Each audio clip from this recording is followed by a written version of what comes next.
Nyakoromga juanga chenti changwene TV mar Ramogi chakre saro nyaka saa 3 mar okinyi. Chenro en mar pok opogore. Chenro mabendi kelo ni kod an Sharon Ong'ao. Okinyi makawuono antiere e gwenge mago mag Komarok Phase 4, antiere e duka mong'ere kaka Almas Beauty Charm. Abiro rombo gi nyadendi mabende timo pok mano mar makeup. Oduso nyiri to bende otimo kogno. Entiere kogno ranyisi mopogore opogore nikech ong'eni kaka nyiri wahero okenge mag dusruok. Koro ki nyadendi kata mana ng'ama wuoro isudo machiegni tudre kodwa. Kaka pile lai magwa magote machok 2:6 ibiro kodwa nyaka giko mar chenro makama. Arwaki ni machiegni e chenro mar pok opogore mana kwa chako nyalo nyiso Nyakoromga juanga nyingi gigi mitimo. Ani luongani Almarina Ikai, adak Komarok Phase 4, an around Githa Court. To anatimo makeup, aloso nails, to bende auso gik moko bende. To Alma kene ni kelo ng'eyo karango ni nyalo loso kogno bende nyalo timo makeup. Nachako gi school. Nadhi attend school ma makeup. Nopuonja gi japuonj miluongo ni Mwanjuks. En ga Nairobi kacha in Bihi Towers. Koro napuonjara for 2 months. Alafu koro achako koro timone class friends. Pole pole ka get more experience. To duka na yao last year around dwe mar 4. Alma ne higa achiel chakre ni yao duka nobedo nade? Chakre ayao tich en higa achiel. Tich samoro ber samoro ente low, but koro nyo samingi customers makoro the work is picking. You save for the better, for the bad days. Kinde ka kinde ng'ato ka chako ohala nyaka bed gi pesa mochako godo ohala. Dhongere luongo ni capital. Akeni ni pesa mar chako ohala ni golo kanye? Ohala na chako gi pesa matin lakini bende na yudo kony from Equity Bank. Koro na chako gi pesa matin, sa chako gi loan ma 30,000. Pole pole adhi a save kodgi for around 3 months, alafu kendo acquire another loan ma 50k. Mar mondo mi Equity ochiwni ng'ato hola nyaka bed e group. Akeni mari no bedo nade? Mana kinyalo miyo sigana. Ani group miluongo ni Koovi. No form group ka wan ji abich. And then pole pole wa introduce jok moko abich koro one member staff chiko. Koro a group ne ndo kaka wanji ochiko. Koro lazima ibet ni isave oknyali mi pesa nono. Lazima ingi some limit or a good amount of money like a security. With the Equity akeno sebedo nade in terms of kaka gisiro ohala mabende temo? So far so good. Anyalo wacho kanyal complain ahinya.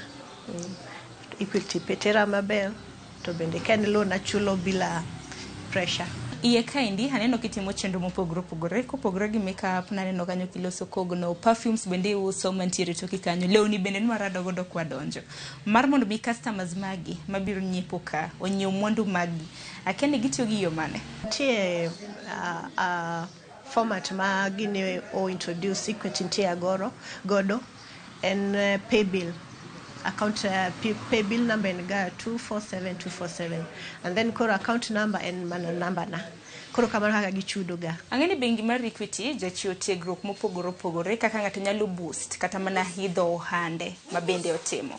Akeni Equity gin gichiwo tiegruok mare mano mar mondo mi itimo ohala yo makare. Ikelo ga jopuonje ma puonjo ga kaka inyalo budget pesani, kaka inyalo tiyo gi like bills ni kaka you manage your income. Dibed no sekonyi? Ya osekonya ahinya kech samora yudo ni kapoka budget ne pesana tayudo samoro a misuse lakini katiyo gi the knowledge mo puonja tayudo have a lot to save. Ang'eni go ohala ko ohala ma ng'ato dibed ni timo jomoko machielo bende timo kito ohala machalo kamano. Ang'eni iko Komarok kayo kindi ma samoro dibed ni timo makeup. Nang'o miyo ni ng'ato owe kamitimo makeup moro mar mondo mi obi e duka mano mar Alma mondo mi obiche? First of all, anigi like a page on Instagram miluonga ni Tashe by Alma. Koro kanyo maketo ga picha or tija katiyo. Koro mano nyiso miyo client neno tiji matimo alafu gi gi dwara. Alma kopogore gi duka, be nitiere jok ma samoro dibed ni odich ma deher mar mondo mi otimnegi makeup e ot. Akia ni kopogore gi duka, be nini thuolo mar dhi kata mne ute ji samoro mar timonegi makeup, samoro kata mne ofis. Atimoga house calls, to bende atimoga arus, atimoga shogenege, baby shower. Erokamano ahinya kata mna kuom nyiswa kit makeup mopogore opogore ma bende timo. Be nagi nitiere kit makeup mopogore opogore kaka Alma samoro nyalo bedo ni timo. Mana kinyalo lero ne nyikwa Ramogi Juang. First of all, nitie basic makeup, that's a natural makeup. Makoro kata kirango ng'ato ineno otimne makeup lakini kendo ochala kaka entie. Yani onge futures mo change ahinya. To nitie full makeup ido ketni nyaka eyelashes, imedoni eyelashes, inyalo medni eyebrows, yani iketo eyebrows mok meki, yani enhance your looks ahinya molo kaka ichal. Yani ji go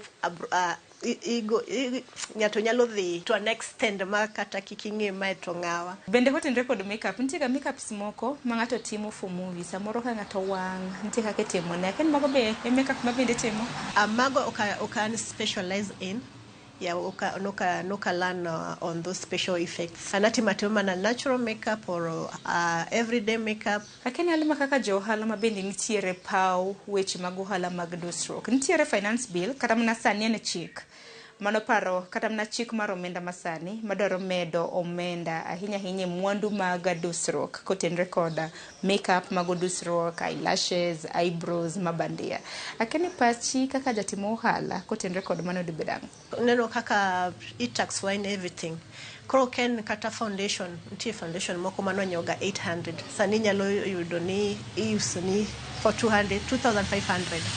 Koro for us to just maintain whatever you are doing, koro wambe wa fix our prices. Bende sebedo kata mna kinyiswa kit makeup mopogore opogore ma bende timo. Nyakwa Ramogi Juang maneno wasani deher ng'iye ni Alma nengo nene nango nikech kaka nisewacho itimo mar baby shower, samoro itimo mar arus, samoro itimo mar the office. Nengo gi chal nade? Koro ken basic en around 1,500.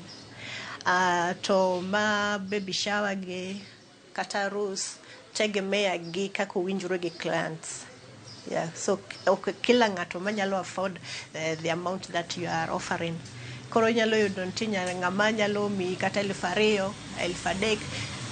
Bro depend kaka uloso gi client to elewana. Alma odak e piny mantiere gi lony manyasani kopogore gi nyiri ma bende ero Dusruok. Tinde nyaka chuo tinde dusore, chuo wicho makeup, chuo wicho kokgi. Akani gin bende timo negi. Pok adil gi dichuo, pok adil gi any man yani. But chema ni ponjo waga ni kelo nwaka ni nwayudo nyaka ntie dummies like you have to have a model madichuo. But sasa kan podipoka have a client for like a man for a makeup. Alma nekich pile ka pile wawachoga ni puonjruok, iwachoga ni lokruok e yor dongruok donge. Koro manejal masamoro deher ogombo wicho makeup ohero Dusruok, ang'o gini madwarore mondo ng'ato chak kata mna Dusruok? Basic matimo makeup, ng'ama puonjore makeup onego bet very focused. And quite focused on what you have been taught. To be onego bet gi passion. Okinyal donje tij makeup ama idwaro learn makeup kionge gi passion. Kechi learning nyalo bet be boring ko kin. Inyalo yudo ng'ato biro kawuono class kech gimo nopuonje kawuono komako koro miye that impression that I'm not gonna do it, can't do it. Mondo ng'ato los kata mna ong'e wicho makeup ang'eni nitiere gik madwarore wachoga ni starters mag timo makeup mar mondo mi ng'ato dusre kata mna wang' bende nyalo mna nyiswa ni mar mondo mi ng'ato dus wang' features mage manego bed no chakogo. Gima nonoga ken very important on makeup and the eye details. Eyebrows, the eyeshadow. Kise master mago to inyalo timo everything else. Mbui yake ni idori kanye kintiere gi Facebook, Instagram, TikTok, Twitter, duto te inyalo mna nyisogi. Social media inyalo yuda is Instagram, inyalo yuda TikTok by the name Tashia by Alma. Bende almok makeup kende mitimo, niwacho ni itimo makeup, bende uso lewni ma bende nwaseneno, bende loso kogno.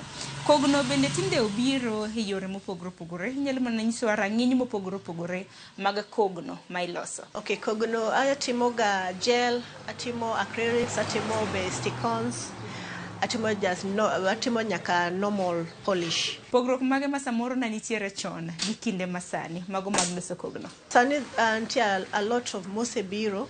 Inyalo yudo ni ng'ato dwaro hard gels on nails, hard gels on tips. Inyalo yudo ng'ato dwaro kogno ma bocho bocho. Yeah. Akani paro mane kata mna advice mane madichiw ne ng'ato nikech ang'eni mar mondo mi ng'ato odhi ing'eni makeup samoro kata mna kogno lure gi tich ma ng'ato timo.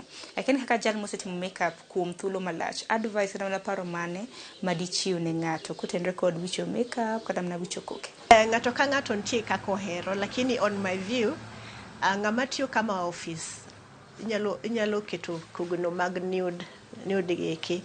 Ng'ama like a party girl nyalo keto anything crazy to green, orange kaka en modwaro. Yeah. Bende kaka jok matimo arus be aneno ga mostly kata wan watimo ga mana nude. Natural look, nudish, yeah, look. Tich ka tich nyaka bed gi achiedh nade mage. In niwacho ni dukani nikelo yawo higa mokalo. Nyaka sani aparo ni in higa achiel. Achiedh nade mage ma isebedo kineno? Challenges to ng'eny. Kech yudo samoro nitie the flow of customer nitie piny. Yudo samoro ng'ato biro dwa mondo miye iti kuomi to kuni ni I'll pay you next week or something. Koro yudo nitie challenges gi. Kotoke idwa keep customers ikone sawa we atim ni alafu ibochula baadaye. Yudo bende kaka economy kaka dhinwa sani. Yudo kata customer manine noga kakalo to biro ineno to kalo mana bathe ke kucho nikech oluor kalo buti kone ni karibu isave dana biye kata atim ni kamae. Gima tiere gi achiedh nade nyaka bed gi ber mage ma bende sinino. Ber to nitie kech anyalo riyo kae a day or two then ayuda maybe tich maoko which is well paying more than kaka anyalo bet kae. Products bende ng'ini utiyo godo mopogore opogore ka ng'ato nyalo penjo ni to products mwaneno ma bedo kitiyo godo igolo kanye? Most of the products matiyo godo anyoga cosmetics town. Moko be samoro auroga my mother-in-law kelona. Alma, mar mondo mi wich makeup ang'eni nitiere ji mopogore opogore, nyalo yudo masilwala malando mopogore opogore. Mar mondo mi wich ng'ato makeup lakini gina ng'oma bende ung'iyo kapok iwicho kata mna ng'ato. Warango ga ng'ut ng'ato kaka chalo, warango ng'ut ng'ato, warango wrist ne kaka chalo. That's the color of the wrist and the neck.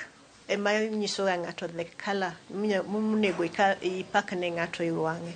Koro nyalo yudo ng'ato maybe is a challenge yudo ng'ama nitie gi color mok chal gi dende. Yudo the neck is way much brighter than the face. Koro kanyo nyalo mi challenge.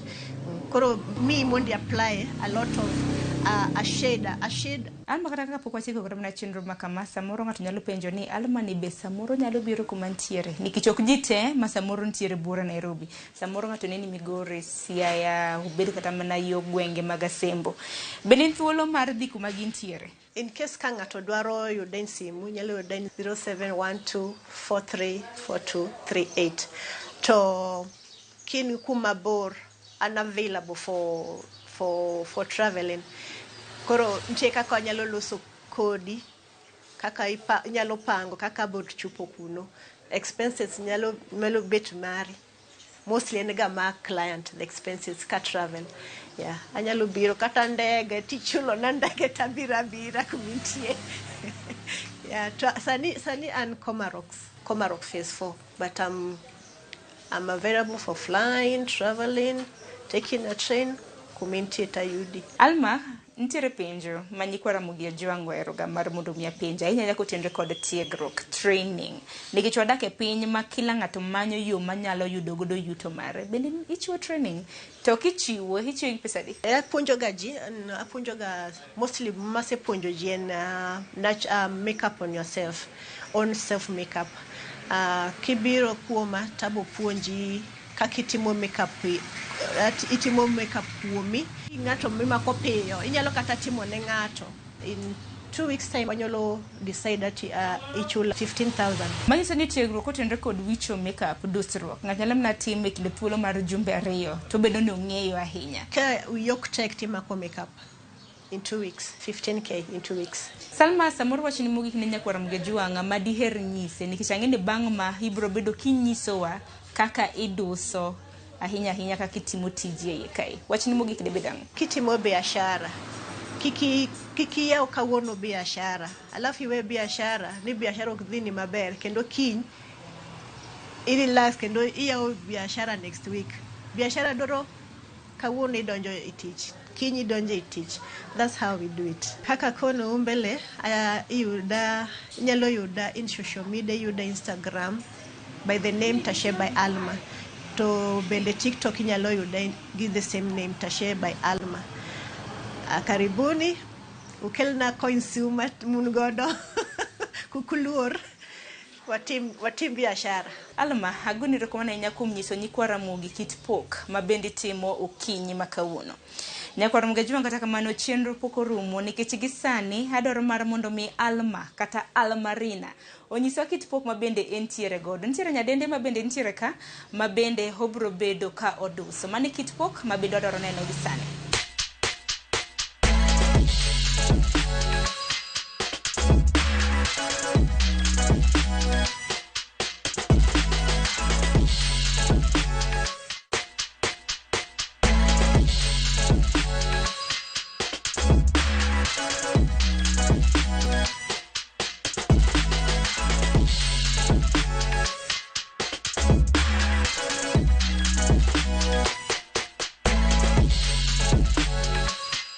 Koro wachako gi eyebrows.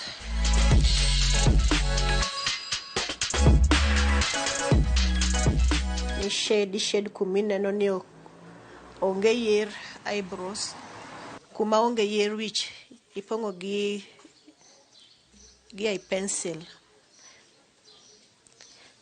Mbele ka itemo create a natural look. Kisetieko goro, ikao brush eyebrows ni kadhi gi malo. Alafu ikao concealer. Abotiyo gi concealer ma lighter than her normal shade, two shade lighter or 3. Koro wabo outline the eyebrows. So my client dwaro mana basic makeup, ukodwa weche mang'eny. Adondiso ne eyebrows machal kagima gin meke. Wa blend the concealer kikonere marach. Alafu wabo kao the foundation that rachal gi face ne. Koro wabo tiyo gi Pro Base to outline the upper side. Marario en mar eyeshadow. Wasechopo wach mar eyeshadow. Blending be onego bet tich maler. Onego blend malong'o. Koro wado timo gimiluongo ni cut crease. Cut crease watiyo gi eyeshadow primer emitiyo godo ka base mondo the eyeshadow opop onere maber. Base primer nendi tuoga piyo, koro miya monda get the eyeshadow kapok otuo.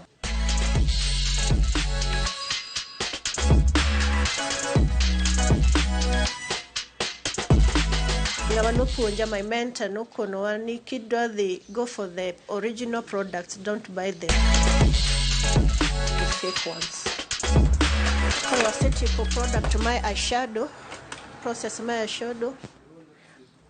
Wabo pako ne mana mascara.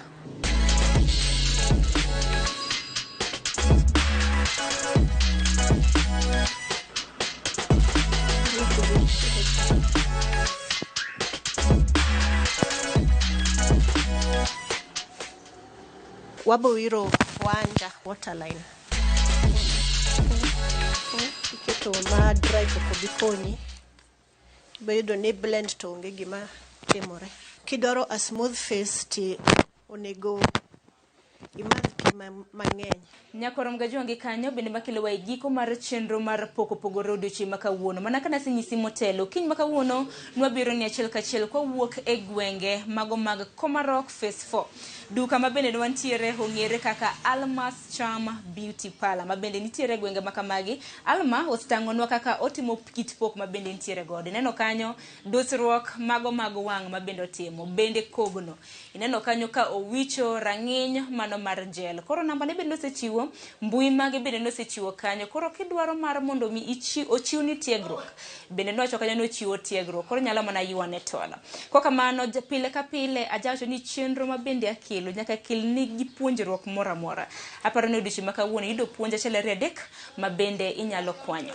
Warad kendo e chenro mar poko pogore juma mabiro sa en sa 2 nyaka sa 3 mar okinyi. Chenro ma bende ikelo kod Ana Sharon Ong'ao. Richard Masani.